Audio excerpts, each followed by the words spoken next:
Hi hello welcome to Jaya Sanjith universe. இன்று கந்தசஷ்டி விரதத்துடைய 4ஆம் நாள். தொடர்ந்து கந்தசஷ்டி விரதம் கடைபிடித்து வரும் அனைவருக்கும் உங்களது வேண்டுதல் அனைத்தும் நிறைவேற என்னுடைய மனமார்ந்த வாழ்த்துக்கள். இன்னைக்கு இந்த வீடியோல நாம எதை பத்தி பார்க்க போறோம்னா, கோவில் வழிபாடு. என்னதான் நம்ம வீட்ல வந்து சாமி கும்பிட்டாலும் இந்த ஸ்பிரிச்சுவல் பர்சன்ஸ் எல்லாருக்குமே கோவில்ல போயிட்டு வழிபடுறது ரொம்பவே வந்து ஒரு பிடிச்சமான விஷயம். சமீப காலமா நீங்களே பார்த்துருப்பீங்க. கோவில்ல எவ்ளோ கூட்டம் வந்து அலைமோதுதுன்னு சொல்லிட்டு.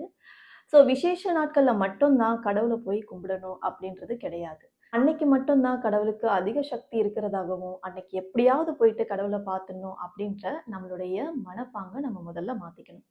எப்பவுமே கடவுள் ஒண்ணுதான். நீங்க சாதாரண நாட்கள்ல கூட கடவுள போயிட்டு வழிபடலாம்.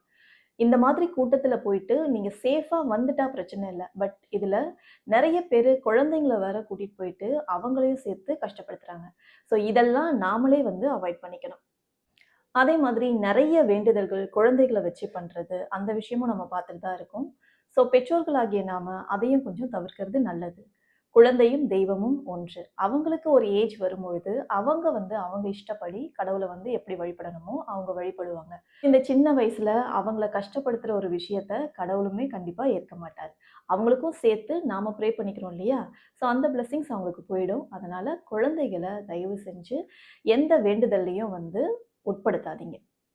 திருவண்ணாமலை கிரிவலம் போகும்பொழுது நானே நெறைய குழந்தைகள பார்த்துருக்கேன். அவங்களுடைய பெற்றோர்களே வெறும் காலோட குழந்தைகள டே டைம்ல கூட அவ்ளோ தூரம் நடத்தி வச்சு கூட்டிட்டு போறாங்க. அதெல்லாம் பார்க்கும்பொழுது, இது தேவையில்லாத ஒண்ணு அப்படின்னு தான் தோணும். ஏன்னா குழந்தைகள வந்து நீங்க அந்த அளவுக்கு கஷ்டப்படுத்தணுன்ற அவசியமே கிடையாது. கோவில் வழிபாடுன்னு நாம போகும்பொழுது, நம்மளுடைய பாதுகாப்பையும், நம் குடும்பத்தினரின் பாதுகாப்பையும் நாம உறுதிப்படுத்திக்கணும். நம்மளுடைய கந்தசஷ்டி விரதத்துடைய 6ஆம் நாள்ல திருச்செந்தூர்ல சூரசம்ஹார நிகழ்ச்சி நடக்கும். நீங்களே பார்த்திருப்பீங்க. ஏராளமான மக்கள் வந்து திரண்டு வந்து அந்த இடத்துல வந்து சூரசம்ஹார நிகழ்ச்சிய பார்ப்பாங்க.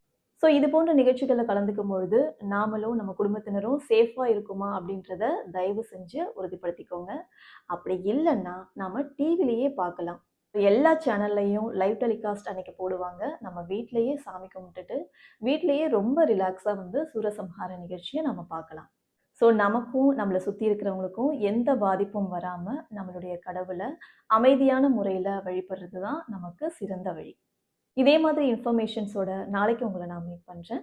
அதுவரைக்கும் நம்மளுடைய சேனல தொடர்ந்து சப்போர்ட் பண்ணுங்க. Thank you so much.